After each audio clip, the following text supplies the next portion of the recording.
네, 안녕하십니까. 유영석 목사입니다. 오늘 함께 나눌 말씀은 호세아 10장 말씀입니다.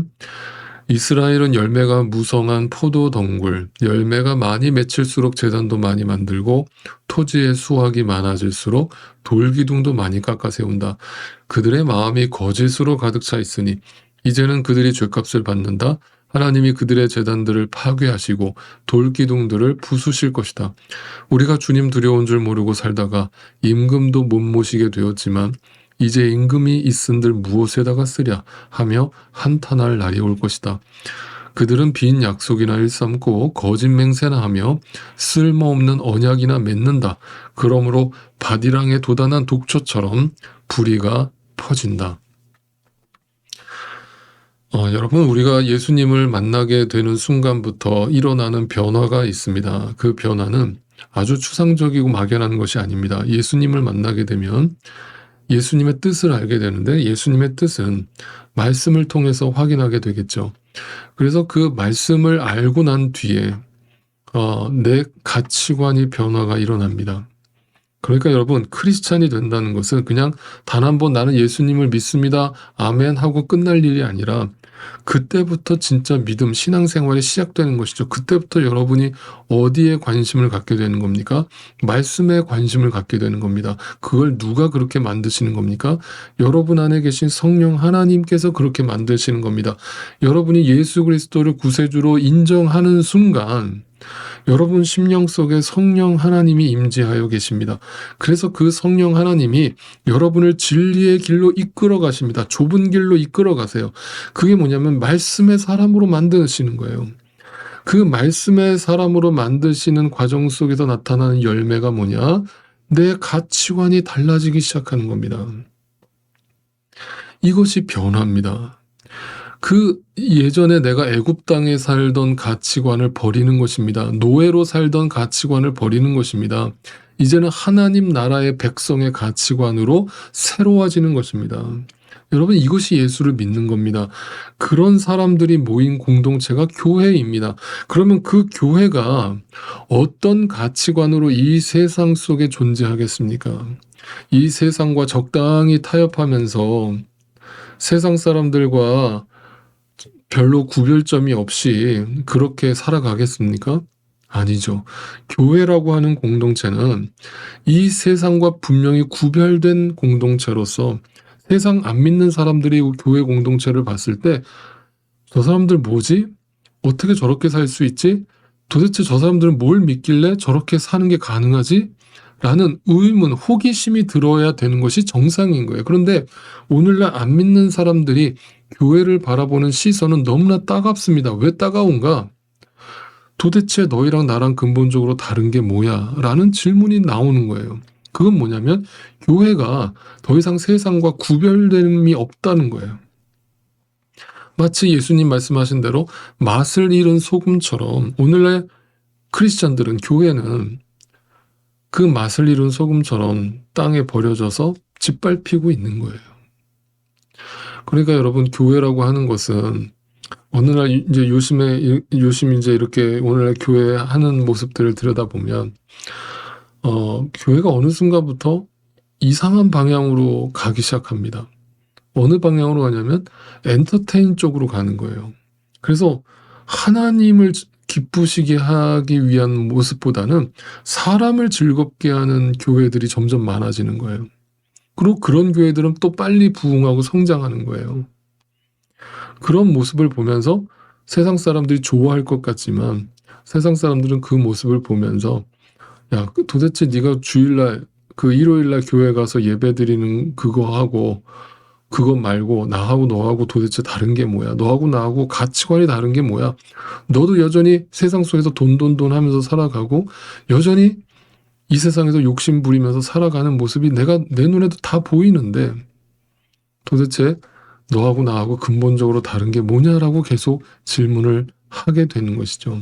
그래서 여러분, 우리는 분명히 이 확고한 가치관의 변화가 따라오는 것이 어떤 신앙생활의 열매라는 것을 잊지 마시기를 바랍니다. 오늘 본문 1절을 다시 보시면 이스라엘은 열매가 무성한 포도 덩굴, 자, 열매가 무성하다는 것은요, 여러분, 물질적인 풍요를 나타내는 상징적인 단어인데, 지금 이스라엘은 다시 말씀드리지만 호세아 선지자가 살던 시대에 경제적으로 가장 풍요로운 시대를 살고 있었습니다. 그런 모습을 보면서 호세아 선지자는 너희가 정말 하나님의 축복을 많이 받았구나라고 칭찬을 해주기보다는 너희의 그 무성한 포도 덩굴이 그 열매가 많이 맺히면 맺힐수록 제단도 만들고 토지의 수확이 많아질수록 돌기둥도 많이 깎아서 세운다. 뭔가 업적을 남긴다. 뭔가 있어 보인다 이 말이죠. 근데 2절 그들의 마음이 거짓으로 가득 차 있으니 자 외형적으로는 지금 풍요를 누리고 있습니다. 멋있어요. 아름답습니다. 휘하찬란합니다. 그런데 그 마음속은 거짓으로 가득 차 있어요. 누구를 향한 거짓이죠? 하나님을 향한 거짓. 다시 말하면 이 말은 하나님을 향해 두 마음을 품고 살아간다. 다시 말하면 물질적인 풍요를 누리면서 몸으로는 하나님을 섬기는 것처럼 보이지만 몸은 교회를 나와 있지만 그 마음은 여전히 세상을 더 좋아하는 이스라엘 백성들의 실체를 고발하는 장면이죠. 하나님이 그들에게 복을 주셨다라는 것을 알고 있는 이스라엘 백성들이라면 그 복이 하나님으로부터 왔다라고 믿는다면 모든 것이 하나님으로부터 왔음을 고백하면서 그들은 더 이전보다 더 하나님을 더욱 열심히 섬기는 길로 갔어야 맞는 것이죠. 그러나 결국 그들은 그 풍요의 늪에 빠져서 그 풍요의 유혹에 넘어가서 두 마음을 품고 우상 섬기듯 하나님을 믿고 있었던 것입니다. 이것은 우리가 개인의 삶에 적용할 뿐만 아니라 교회 공동체에도 또 나라에도 적용해야 됩니다. 그래서 과연 우리에게 주어진 이 풍요가 진짜 하나님으로부터 온 풍요인가를 정말 다시 한번 돌이켜 봐야 되는 것이고 그것이 하나님으로부터 왔다면 분명히 거기에는 감사와 함께 절대로 우선순위가 뒤바뀌지 않는 가치관의 변화가 뒤따라야 한다는 것을 분명히 기억하시면 좋겠습니다. 그래서 하나님을 진리로서 만나는 것과 우상으로서 하나님을 만나는 것의 차이는 어찌 보면 되게 미묘한 차이일 수 있습니다. 하나님을 진리로서 만나는 자는 끊임없이 그 하나님의 거룩을 닮아가고 그 하나님의 뜻을 쫓아 살아가려고 몸부림을 칩니다. 그러나 하나님을 우상으로 여기는 자는 오직 자신의 유익과 이익을 얻어내기 위한 수단으로 삼는 것이죠. 하나님은 그저 내 필요를 채워주는 대상 그 이상도 그 이하도 아닌 것이죠. 이것이 우상입니다. 그렇게 하나님을 믿는 사람들이 오늘날 교회 안에 얼마나 많은지 모릅니다. 끝으로 시편 119편 말씀을 여러분과 좀 나누겠습니다. 71절 말씀입니다. 고난을 당하는 것이 내게는 오히려 유익하게 되었습니다. 그 고난 때문에 나는 주님의 율례를 배웠습니다. 말씀을 배웠습니다. 주님께서 나에게 친히 일러주신 그 법이 그 말씀이 10,000만 금은보다 더 귀합니다. 자, 이 시편 기자의 고백을 잘 들어보십시오.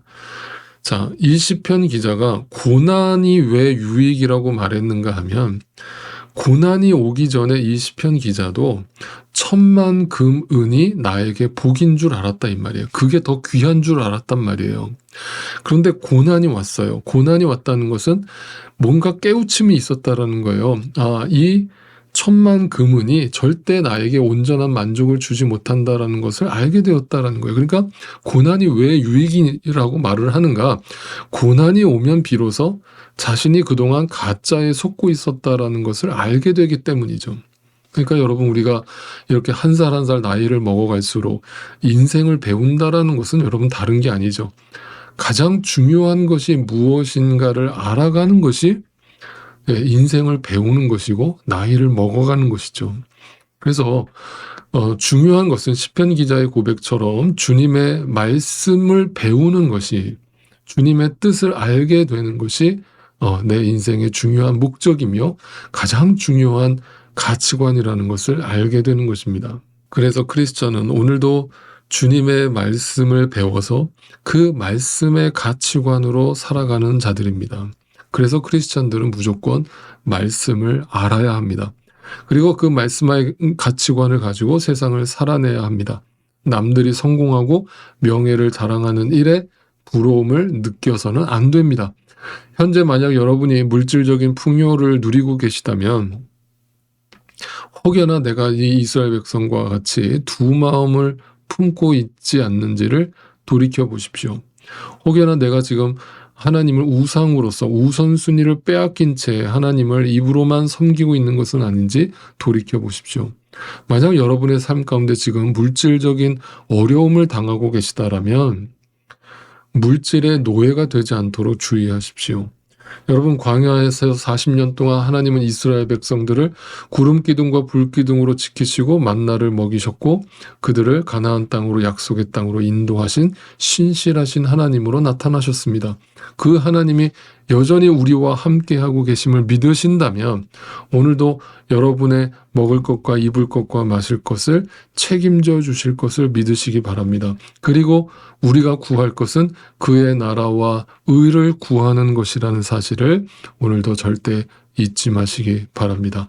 내가 풍요롭든 내가 궁핍하든 어떤 상황 속에서도 우선순위가 뒤바뀌지 않으므로 두 마음을 품지 않으므로 그 하나님 앞에서 그 믿음이 온전히 증명되는 저와 여러분의 축복된 믿음이 되시기를 주님의 이름으로 축원드립니다. 예수